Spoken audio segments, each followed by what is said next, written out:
People want me to do everything for them, when what they don't realize is they have the power. You want to see a miracle, son? Be the miracle.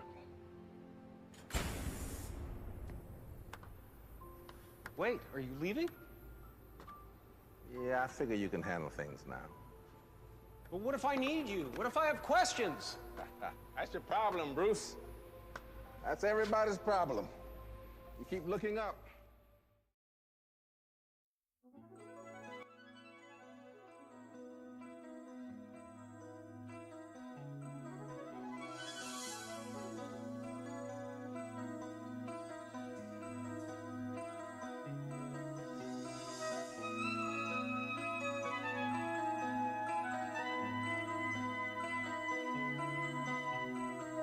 Hello, everybody. Welcome to Theology Unfiltered, raw insight into religion. This is our first little episode. I'm Nick, and this is Bick here. Just say hi. Hi, everyone. My name is Bick. So we are, I don't know, I feel like a lot of conversations we have end up cycling back into religion, no matter what, really, or the concept of religion, honestly. So, I mean, why not, make the public hear what we have to say, force it. Yeah, sounds good. Yeah, so, this is our first episode, kind of just like diving into all aspects, not anything in particular. So actually, I have a question for you, Bick. There's a really interesting thing on this topic today is that we talk about a lot, but a lot of the things we'll be going through, I don't really have like a whole lot of, I guess, insight from you, and I don't think either way. So, I guess let's just talk about, I don't know, your religious background, and I guess what religious or spiritual conclusions have you arrived at, and what experiences, evidence, anything have got you to the conclusion you have today. Yeah, okay. Let me see. I was born in India, and my mom was Hindu, but when she grew up, she went to Catholic school, and it really inspired something in her. The religion I'm a part of, not really practicing, but in Hinduism, you're absolutely allowed to believe in whatever gods. For example, many Hindus worship Christ, and my mom was one of them, and she still is. What was that? What was that like? What was that like for her? I guess as a kid. Was this elementary school, middle school, high school, all throughout? It was elementary, middle, and high, actually. Okay. So many Hindus believe that Christ is a reincarnation of Krishna. I don't know if she believes that. I don't think she does. But essentially, she saw that the stories were really great. They talked about a really awesome person, and she kind of embraced it. And she still, has an altar, has a cross, right next to all of the Hindu gods that we worship. Can you give a quick, I guess, explanation for who Krishna is for those that might not know? Yeah, Krishna is essentially a reincarnation of Vishnu. He's one of the three, it's like a trinity of gods. There's a creator, the destroyer, and then there's essentially chaos, who created all the other gods, and et cetera, et cetera. It's very similar to Greek mythology. They have the same roots. Okay, yeah, like so it's a polytheistic religion, right? Yeah. So, I guess, did your mom ever bring that into your childhood? I don't know, like what I guess religious Let me influences. tell you about that. So I don't know if it's the same experience for all Hindus, but certainly the ones I grew up with, we believe that there's a certain amount of respect to be paid to the mythology, and to the quote unquote gods, but we don't really. It's not required to believe that the gods even exist. Hinduism is often described as a not as a religion but as a way of life. So it comes with a lot of ceremony. It comes with a lot of practices and a lot of culture. You know, music influences in cuisine. There's a lot of that, but there's no one body of text that you have to believe in, or there's no one central controlling entity that says what is Hindu and what is not. And so you find, a wide variety in what Hinduism even means. So like like my dad, he's not religious at all.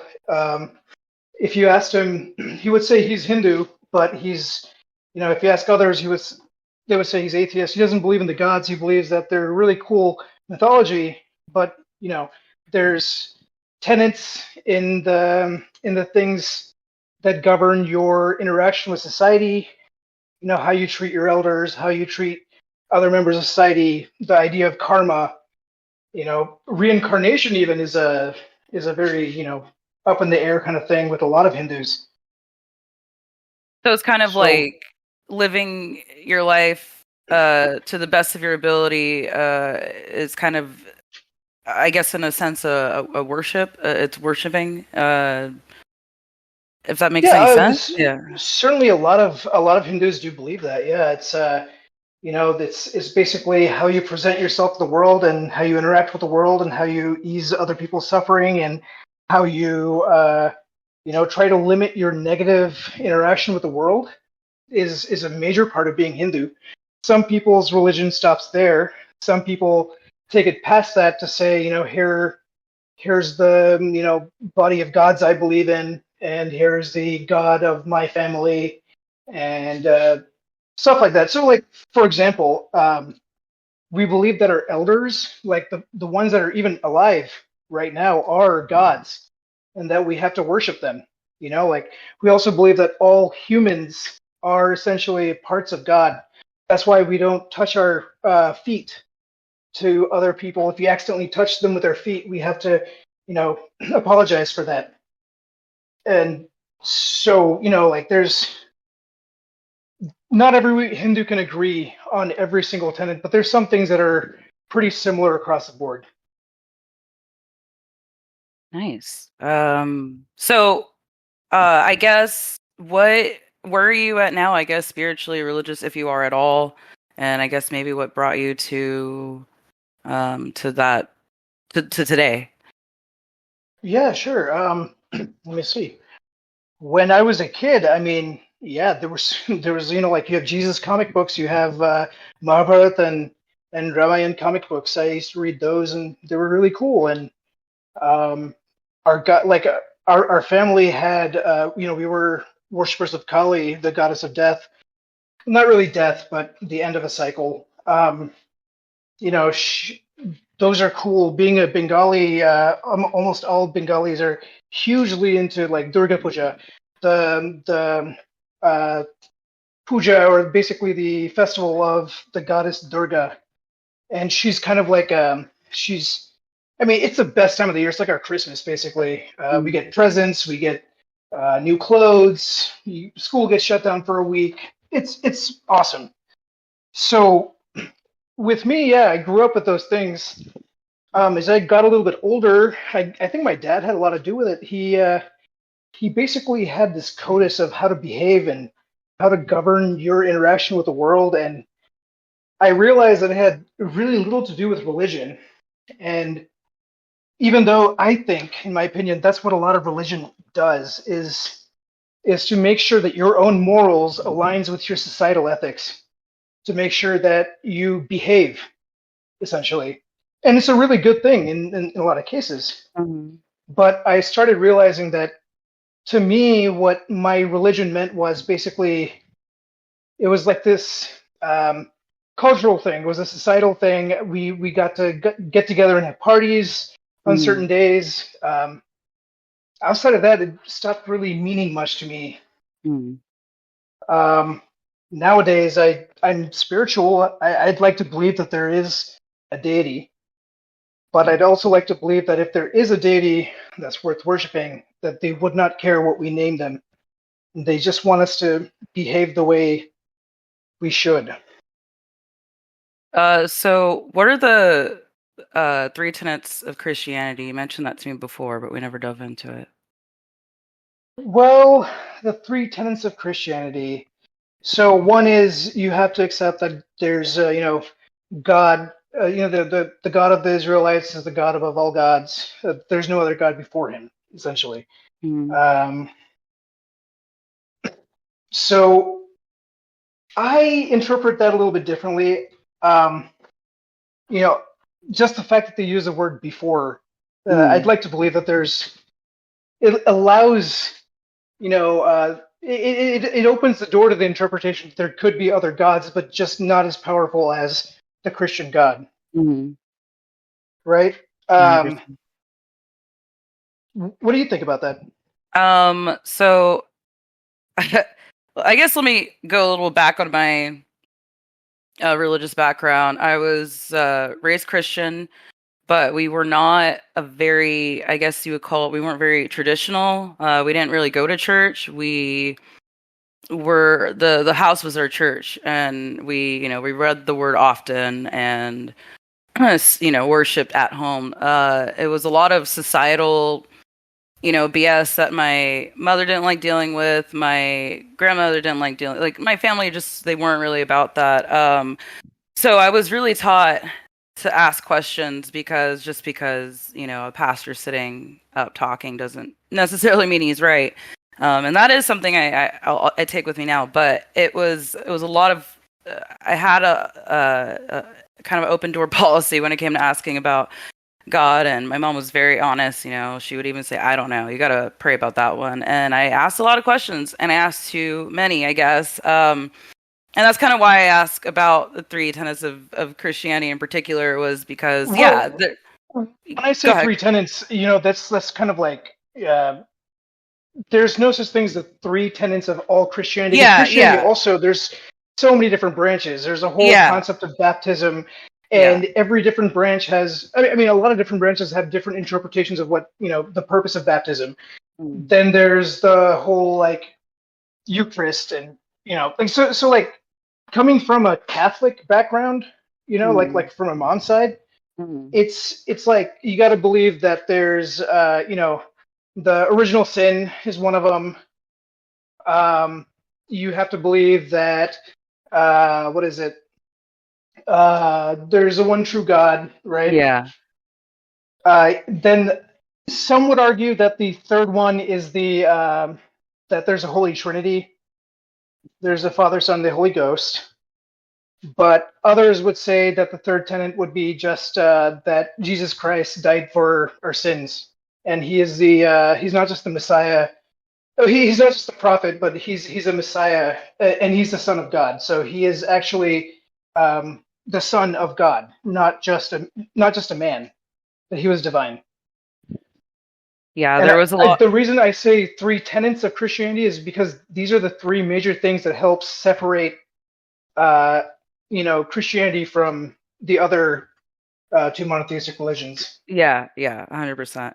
I think the whole no God before was something that I would sit up at night as a kid and being like, well, what happened before, and who did this, so it was one of those things for me. And I guess I call myself spiritual too, at this point.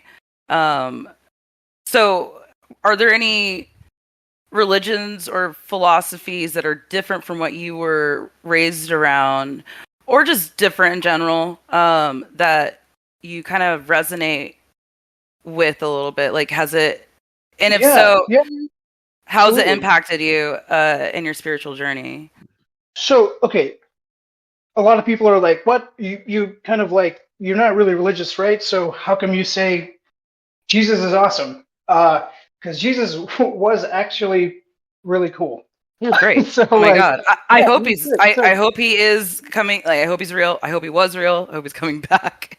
We need him. There's this really small film that I absolutely love. It's like it was shot with a handy cam, and it's like not really, but I mean it couldn't have cost more than $1,000 to film it. Called um, I think it was Iceman or something like that. It's basically this professor of philosophy or literature or history or something, and he's retiring, and it's his few friends that are giving him a goodbye party, and he reveals to everyone essentially that he is actually immortal. Like he was basically early Homo sapien that just genetically could not die. So he just essentially goes from place to place to place, changing his name, everything about himself, and in there, he says something really cool. He says basic like he implies heavily, and yeah, it's sacrilegious, but he says that essentially he was the Buddha, Mhm. he was Christ, he was Krishna, he was Mhm. all these different people, and all he did was spread the same story. He Mhm. spread the same kind of divine knowledge, right? That Mhm. the whole do unto others kind of thing, like That's treat like a, yeah, treat each other with kindness. yeah. It's a blanket statement across all religion and non-religious too. Exactly. And so like one thing, like if you look at where Buddhism split off from Hinduism, where Protestantism split off from Catholicism, the whole idea was that there is no covenant between men and like, there should be no middleman between the covenant in the covenant between men and God. It's a direct relationship with God that you have. Mhm. And so what Buddhists try to do is cut out a lot of the ceremony and cut out a lot of the middleman of a priest and make it a Yeah, personal relationship between man and God. yeah. So That so in the same way, that's what Protestants did too. Yeah, that's something that I was taught as well. That's what, like, I had asked like about Catholic churches as a kid, and my mom was like, I have nothing against it. I just don't think there needs to be that uh separation. So that was something that I found interesting as well as a kid. That's what the Holy Trinity was also interesting to me as well. I mean, I personally believed it at the time. But yeah, sorry, go ahead. Yeah. Um, So like it's to me, one thing that I didn't like about Catholicism when I was growing up. This is a very personal yeah, of opinion. course. Uh, it always felt like going to the doctor with your mom sitting next to you. You don't really feel like you are able to like giving confession was rough because this is a Yeah, person I actually have to talk to and interact with on a yeah. daily basis. They know exactly who I am, even though it's supposed to be anonymous. But Mhm. I always felt a little bit of judgment, and that's a very personal thing. I'm sure very few people actually feel that. But I always felt like, if there is a deity and I am to communicate with them, that it should be a personal thing just between me and them in private. Yeah, absolutely. I actually had a friend, poor baby. She uh left the church a long time ago, and therapy was hard for her for a while because it felt like confessional. And it's, if you're not in that healthy place within that, within your community, it can feel like that. But I've also seen a lot of good being done with that. But yeah, I just found that interesting that you said that. It feels like being at a doctor's office, for you personally. And there are people that resonate with that one. Are you searching for peace in your life? Looking for a community that shares your faith and values? Join us at Grace Community Church, where faith meets fellowship. Our doors are always open, and our hearts are ready to welcome you. At Grace Community Church, we offer engaging programs for all ages. From our vibrant youth group and inspiring adult Bible studies to our enriching children's ministry, there's something for everyone in your family. Come and experience the love, joy, and peace that comes from a community united in Christ. Visit Grace Community Church this Sunday at 10 a.m. We're located at 1234 Faith Lane. For more information, visit our website at www.gracecommunitychurch.com or call us at 555-123-4567. Grace Community Church. Faith, fellowship, family. We can't wait to welcome you home.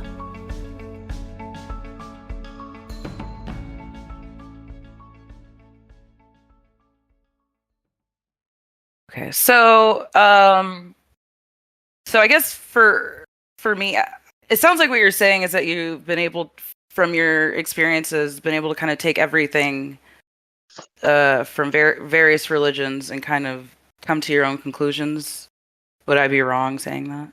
Well, yeah, that's exactly what we're all setting out to do, right? Yeah, I've come to something definitely. that I think Christians would not call Christian, and Hindus would call Hinduism, I guess. But I don't consider myself a Hindu. I consider myself a spiritualist. Yeah, Agnostic. I would say so. Yeah, I would say so as well. I feel like, I mean, you can't really tell people they're wrong or right about anything, so we don't know. You know, for everyone's sake, I hope we're all right, and I really do feel like we are all right in a way. I really do. I feel like, you know, we have a very similar. There's a lot more similarities to almost all the religions than there are differences. And differences are really just the ceremonial part, a little bit of difference in moral code, and I guess that's kind of what we're really getting into today is religion. There's that many differences in ethics in between, like, let's say, Hinduism and Christianity. What was that? I don't think there's that many differences in the code of ethics and Christianity and Hinduism. I agree, and I would say that about almost all of them. All of them, they're all very, very similar, no matter how you go about it. So, yeah, I guess this episode we're really kind of digging into morality and ethics, and kind of why I wanted to talk about this is just because every topic we have about religion does cover, I mean, it's about the morality and ethical codes for everyone in each religion. Hey guys, just wanted to thank all of you so much for tuning into our podcast, Theology Unfiltered, Raw Science into Religion. We're on all music streaming platforms, so no excuse, check us out. We'll be back shortly after a couple of commercial breaks.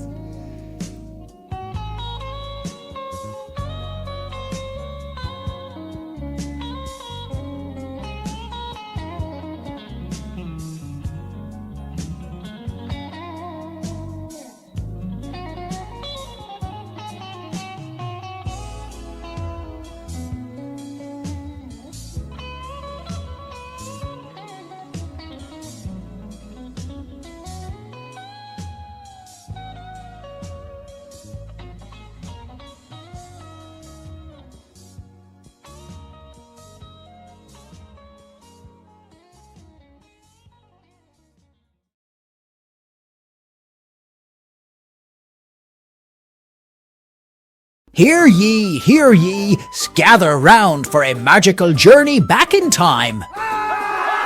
Join us for the annual Willowbrook Renaissance Festival, where the past comes alive with knights, jesters, and fair maidens. Hufflepuffs at daring jousting tournaments, enjoy thrilling performances, and explore a bustling marketplace filled with handcrafted treasures. Feast on delicious roasted turkey legs, fresh baked goods, and a variety of medieval delights as you stroll through our enchanting village. Fun for the whole family. Let your little ones enjoy games, puppet shows, and meet mystical creatures like fairies and dragons. The Willowbrook Renaissance Festival will be held from July 19th to July 28th at the Willowbrook Fairground Gates, open at 9 a.m. each day. Don't miss this incredible journey to a time of magic and adventure. For tickets and more information, visit our website. the Willowbrook Renaissance Festival, where history and fantasy come to life.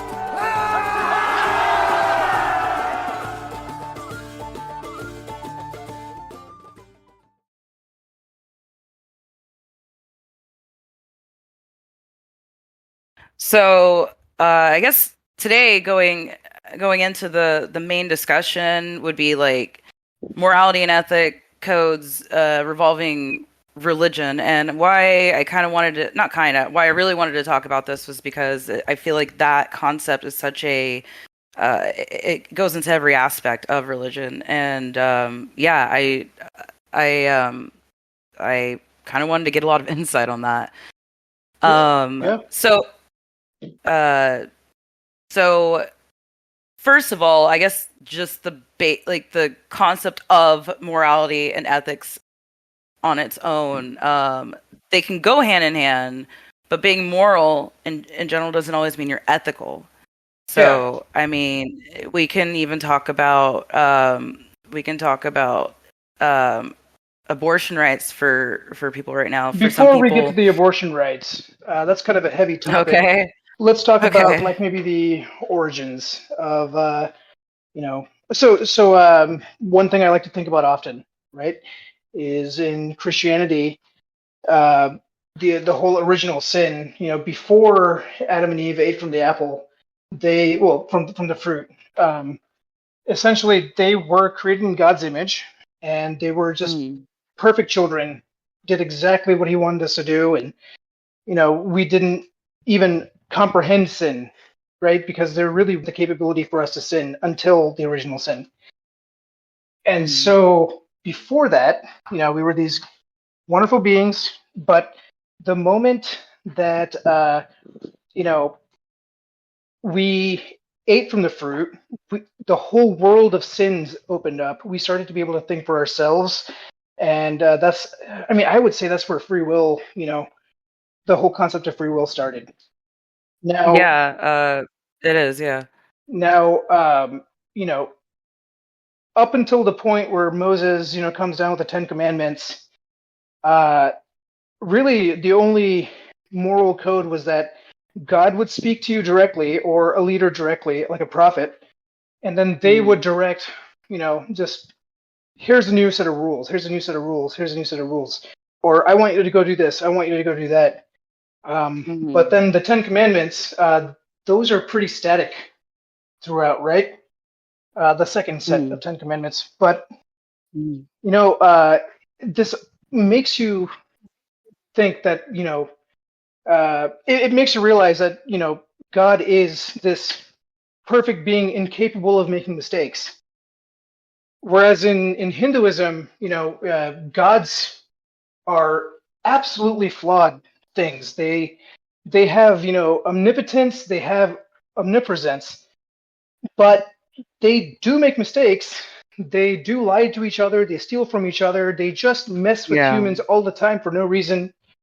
They sometimes just go and divine, intervention on just completely screw up someone's day or make someone's day completely better. It's just there's no heads or tails. They're capable of committing rape. They're capable of, destroying countries for no reason. They're very flawed things, whereas in Christianity you don't have that. Whatever is God's word is the truth. And whatever He does is for a reason. Yeah, and so in Hinduism, there's, instead of having these commandments where God tells you what's right and wrong, it's more of a prescription on proper behavior to help you, like the social contract, essentially, that when you were born into the society, here's a bare minimum you must do, here's the things you must not do. Yeah. And that is also not prescribed. It is prescribed, but it's not like written out and enumerated. It's more of, here, learn from these values and come to your own conclusion on what these rules are. So that was what I found really, really interesting, or really beautiful about karma and the concept of karma, and how you can, live a life after life after life, and you don't even know the concept of enlightenment, or it's complete learning lessons, every lifetime. And I think that's uh is really interesting, and it kind of makes it's like, yeah, everything happens for a reason, but I don't know how to really articulate that, but Yeah, everything so in happens for a Hinduism, reason, but you need to learn. Yeah. and Buddhism, there's a concept that the soul is immutable, that it can't change. I mean, like it doesn't just change from life to life. It's the same soul, right? And Yeah. so the only time you are aware of all of your other past lives and all the lessons you've learned and all the mistakes you've made is between life and death. So when you die and before you're reborn, you are made aware of your entire your entire rap sheet, all the things you've done bad, all the things you've done good, and where you are. But the moment you're reborn, you lose that entire memory, and Mm. the intrinsic parts of your soul, the ones that you would Yeah. call instinct, that does stay the same. So that it helps you become a better person the harder your experiences were in your last lifetime. And also, there's Yeah. a concept that's not really agreed upon by all Hindus and all Buddhists, but the concept that if you are a good person, you will be reborn in a good, to good situation. And if you're a bad person, you get reborn to a bad situation. That's really not really agreed upon by everyone. That's what I have read. I read that there's just like a lot of misconception in general, and like you just said, it's not really agreed upon. You could be like, why is this happening to me? And it's not necessarily because you did anything bad. And it's not even like within the same lifetime. Sometimes you not sometimes, most of the time you Yeah, think like, oh God, this is happening to me because of what I did last week. But it could have been something you did like 5 lifetimes ago, you don't even sure. know. Yeah. Yeah. But Now, I so personally I don't guess believe in reincarnation. yeah, Just me yeah. personally, I think that's something that humans have filled in because they really don't know what the hell's going on. Um, that's That's everything. Yeah. I mean, that That's a lot of people would say that, but I do yeah. believe that the whole idea of karma, right? Whether it's real or Mhm, not, karma mhm. serves the same purpose to establish like ethical norms as the Ten Commandments. Yeah, absolutely, yeah, I mean, but there's really absolutely. only one commandment, which is, do unto others as you would have them do unto you. That's pretty much it. So are there any morals that you hold deeply enough to like, what are rules you're willing to break in the name of your, not even God, your own moral code? And yeah, it doesn't necessarily have to be based on your Well, religion, but what are some deep morals that you have that you know are unchanging? If you want to share that, you don't have yeah, to, but sure. I mean, like with me, some things that you would consider to be normal to believe in, I don't really believe in. I think there's cases where theft are good, with where yeah, theft is absolutely, warranted. yeah, There's cases where murder is warranted in the defense of your family or your loved ones. yeah, There's a yeah, lot of things that are kind of, you can bend them and even break them depending on the situation. But one thing is like to ease suffering, to not yeah. cause undue suffering to other people. I think that's Mhm. something that I think I'd have a very hard time breaking that.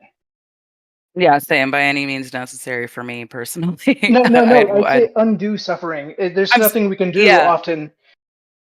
Oh, undo. Yeah, yeah, Like, yeah, like for example, we live in a capitalist society, right? yeah, yeah, No matter how hard we try, our actions will always trickle down to someone's, you know, to hurting somebody. And you can live like what's that guy, Zero Impact Man, from like 15 yeah, years ago, the guy who stopped making trash completely, started composting 100%, started recycling 100%. That is, I mean, yeah, it's an ideal, but it's not realistic. It's yeah. No matter what you do, you live in the society, and some people are going to be hurt by your mere existence. Absolutely. But I don't go out of my way to make other people suffer. And that's yeah, absolutely. And that I feel like is something that all religions also are those are it's just like all basis, and that's what's so interesting to me, which kind of goes into the next like question. A lot of these codes we have, it's funny, as somebody who was religious, I used to think, well, are we doing this because of God? Like even the non-religious, are we naturally following these laws because of it, or is it just out of the, love in my heart? So there's this quote from it's Psalm 14, says, "The fool said in his heart, there is no God. They're corrupt. They do abominable snowman. There we go. Abominable deeds. Abominable.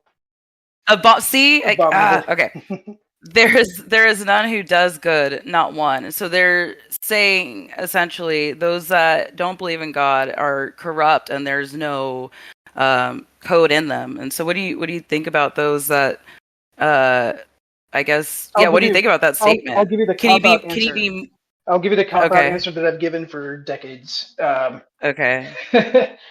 I'll go with the many Hindu definitions of God. God doesn't have to be a deity. God could be the love of all men. The want of each man to not let his fellow suffer, to also, the love that every human has intrinsically for their child, and anything that steps out of that love is abomination indeed. Like there's going to be, that woman who killed her like 3 4-year-olds, or like like 2, 3, and 4-year-olds. That is an abomination, because that's stepping outside of what you would call the norms.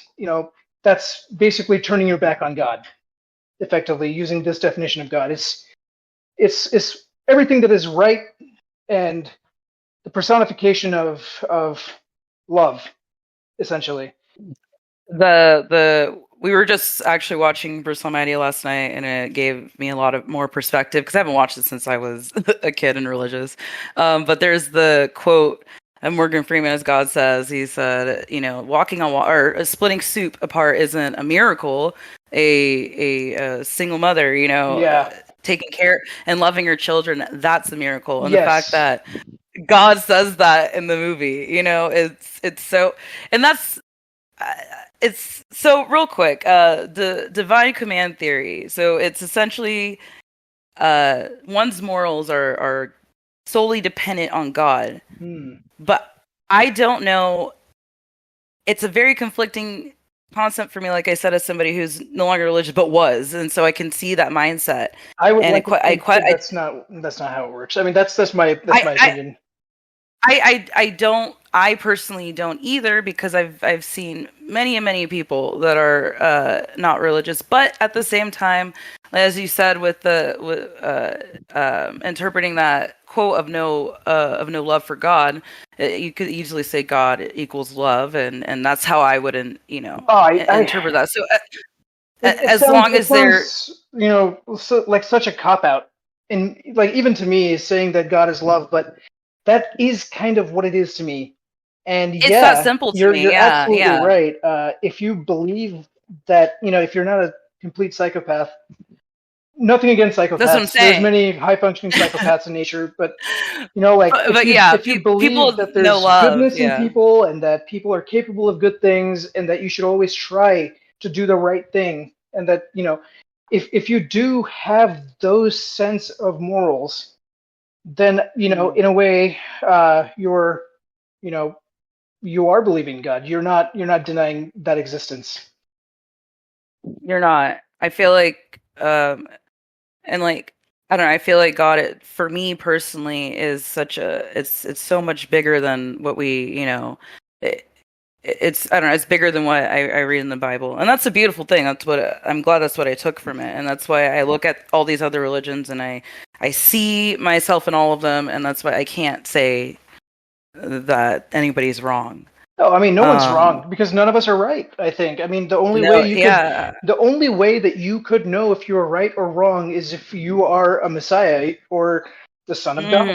You're speaking directly through the voice of God. You're a mouthpiece for God. But then, there's always the argument that how do you know? Like, for example, Muslims, they believe that Jesus was real. He was a great guy, and he was, a prophet of God. They celebrate Jesus. The only thing that they refuse to accept is that, or believe, is that Jesus was the Son of God, that he was, immaculately conceived, and that he is the actual quote unquote biological Son of God.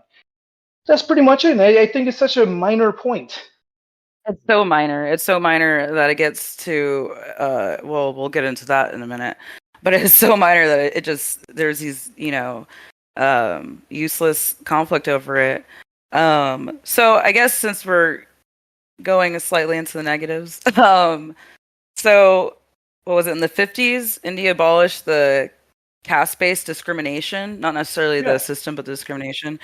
So how do you perceive this outlaw? And it's a practice that was deeply rooted in Hindu tradition. So how do you? Sure. Yeah.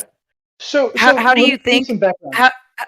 How do you think what? No, it's okay. I was just asking, like, what impact do you think this might have had morally on devout Hindus? Yeah, let me fill you in on that one. So originally, the purpose of the caste system was to make sure there was a division of labor, that certain people did certain things and other people did other things, so that all the necessary jobs in society were met. However, what that turned into was discrimination. That your lot in life was decided by your lineage, not by. Wait, hold on. You said that it was originally like to classify like your trade, essentially. Essentially, yeah. So, for example, okay. My caste was originally Brahmin, right? Mm-hmm. But the problem was that Brahmins, being holy men, are not allowed to pick up any kind of weapon, even a scalpel. Mm-hmm. Unfortunately, the Brahmins were the ones who also made a lot of money. They were the only ones that could afford sending people out to learn medicine across the world, right? So in the 1700s, there were a group of Brahmins that went to England to learn surgery. Like what they had. At the time, it was the forefront of medical knowledge. So they went to England. However, one of the rules is that if you cross the ocean, you've immediately lost your caste. And another rule is that if you pick up any weapon, you're stepping outside the bounds of your caste, because that is reserved entirely for the warrior caste. And so the problem was you have these people who are now surgeons, but they're now being excommunicated essentially from their religion. Yeah. So what they did was they created a new caste to allow these people, the Boidho people, as a basically the in-between for the Brahmins and the Kaishtra. So they were basically like the middle ground. They can do a little bit of both. Mm-hmm. And so it served a purpose a long time ago. I don't think it serves a purpose today at all. Which is why it has no place in our society. It doesn't. It's very and there's multiple religions that have very dated things, or it's not moving with society's progress. I feel like that's why they had to going to be the do death that of Indian society if that. So right now, I'm sure you're aware in politics. So India was designed to be from the very conception. So for example, in the U.S. Constitution, there's nothing saying it's going to be a secular country. In the Indian Constitution, it is one of the very first things that says it is a secular country. That there must be no affinity to one religion over the other, right? However, how things have changed is that despite the laws, despite the Constitution, there's a lot of discrimination against Muslims, for example, and it's becoming a very populist political environment, and it's kind of a very dangerous thing. It's a dangerous time right now to be Muslim in India, and not that it's never been like that. It's been like that often, but now it's getting a little dangerous. So I guess it's a perfect segue into this next topic. So in the Torah, there's a quote here. It's pretty long, but I'll just shorten it here. Do not oppress a foreigner. You yourselves know how it feels to be foreigners because you were foreigners in Egypt. So that, I guess, Holy War. What do we think about it? Is it justified? Do you think people kill in the name of their absolute, of their God?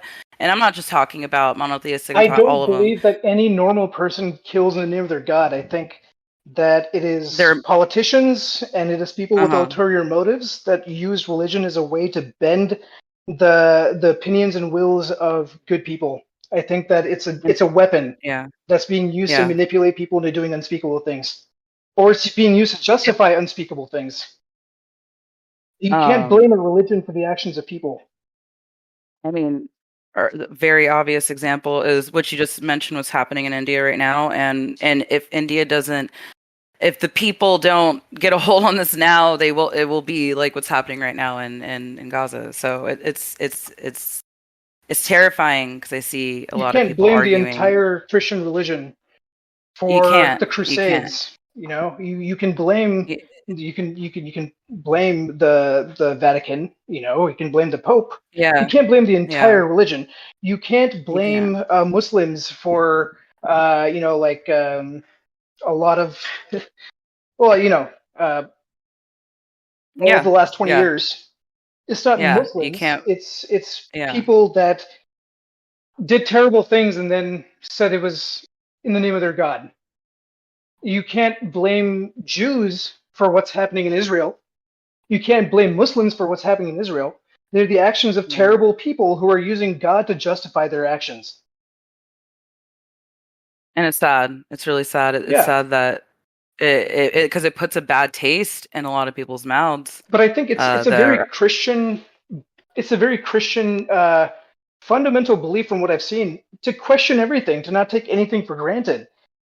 Because the stronger you question things, the stronger your faith is.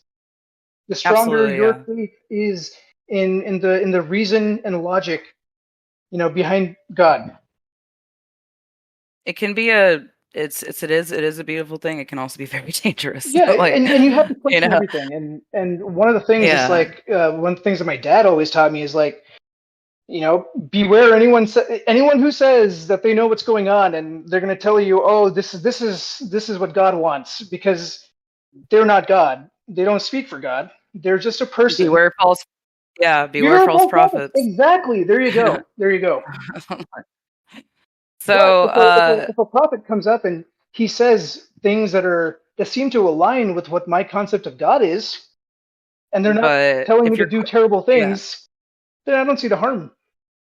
If you have to question it, I feel, and you don't feel in your heart that it's right, or you're even questioning it in your heart, that's something you gotta.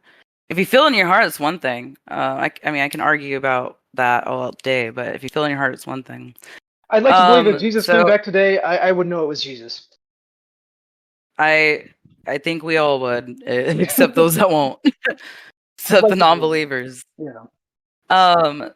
So I guess in the segueing into, and still in the topic of justification. So I always found this interesting, and this is kind of one of the stories that it was one of those stories I was like, I don't know if I can hang tight onto Christianity. And it's not the Book of Job. The Book of Job was definitely one of those. But how are most people able to justify actions such as Abraham killing his son Isaac, but we can't justify other customs such as like human or animal sacrifices in older religions, or even like terroristic actions that are done in the name of religion. So I'm not a theologist. I can't speak for the theology aspect of it. I can give you like my opinion. I want it personal. Yeah. So maybe it's like, is there a difference to you, or? That's something I got to think of. Like times change. Times change even ethics changes, right? What the societal norms or societal agreed upon right versus wrong is, that changes too. Like Coda Which is why Hammurabi, you like can't if do. your house Yeah, collapses and kills your son, you don't get to go out and crush the builder's son with the rock. Like yeah, that's not how yeah, society works, right?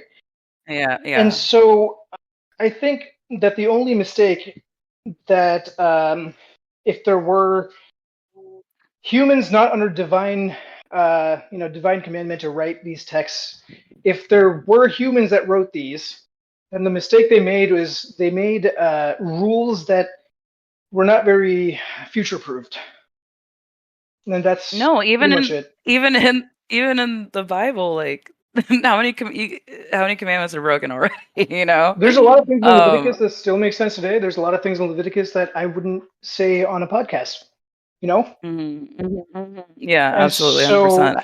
like I think I personally don't give much value to large parts of the Bible because, not that I'm saying they're in like they're not worth anything. To me, Yeah. I don't build my moral compass on those, because those are, like I said, like mythology. Like there's Hindu mythology where like the monkey god Hanumanji, he goes and picks up an entire mountain and flies it on his back. Do I believe that he actually did that, or there what? No, it's a metaphor. It's metaphorical. It was a part of an ancient poem. It meant to invoke the feeling of that loyalty is so strong in this person that we should all try to be like this, to be loyal to your friends, so much so that you can pick up the mountain with your faith in that person. That's how much the love for your God should be. Like these kind of things they're metaphorical to me. I don't believe he did that, and I don't believe all of these are supposed But to be taken literally. isn't it weird though, even if it literal or not, isn't it weird to have a story about a man? And I know this is before if I'm not mistaken, it's before the Ten Commandments anyway, but a man is being told by the one that he loves the most, obviously more than his child, you're supposed to, right? That's another thing that's hard for me to get behind, but um, he does this unspeakable action in the name of God, who later writes "Don't kill" in the Ten Commandments. Are I we just think talking about that's the binding of Isaac? Abraham and Isaac. Yeah, yeah. So the whole idea of the binding of Isaac is that God was just testing his mettle to see if his faith was I just truly strong enough. I just feel like that's it just doesn't make sense for me Well, morally it's how not you. supposed to be taken literally. I think it was just a story that was Well, meant to demonstrate how strong the faith of Isaac, of Abraham was. That I know, if but he was commanded to, he would even kill his own, firstborn son to please the Lord. That but just but shows his that faith. is I think it has but aged that terribly. aged or not, that in itself is that's a rough one to just go, Sure, okay, get behind, but once because again, I it's couldn't. It was one of my. mythology. If you don't accept that I it's understand that. fact, it's just mythology, and all Well, mythology has a place. as somebody who was religious and did take a lot of these as fact, it's a pretty jarring thing. Yeah. That questions moral. Is God flawed? Is he just No, that's one of the things silly? about organized religion. So one thing I really Mm-hmm. like, which I can't believe I'm saying it, but if you look at a lot of like Bible study classes, especially like if you have a good theologist, you end up Mm-hmm. with exactly this. Like you have ministers and like ordained ministers and Catholic priests even who tell you, hey, you know what? It's not meant to be taken literally. It's just an allegory for blank. It's just a metaphor for blank. And they're Not a good very, one. well, I mean, there was a time when it was a good one. The problem is the book itself, the text, is immutable. It cannot change. Yeah, yeah, So, yeah. but the Well, interpretation is yeah, what's really important. And so if you have yeah, a yeah. good teacher, a person who is really taking their time to help you understand what's going on, they will tell you that almost unequivocally, that Well, these are metaphors.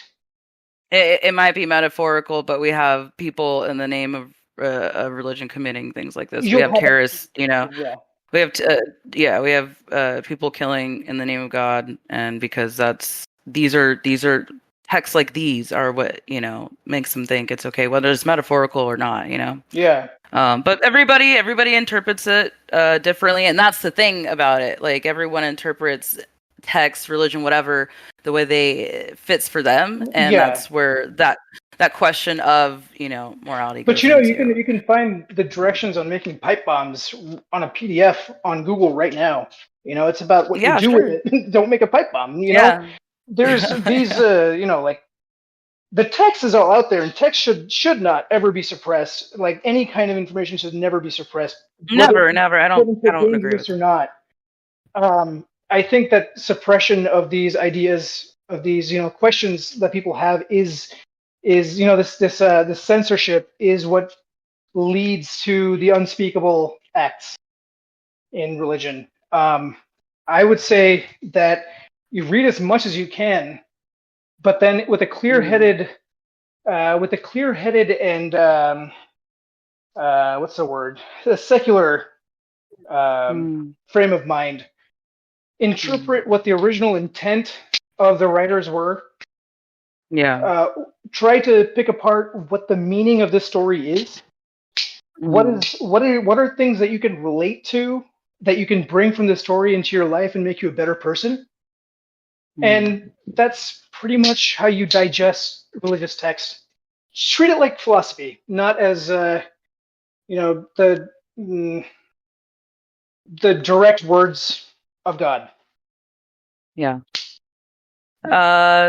Any final words? I feel like that was a really good way to wrap that one up.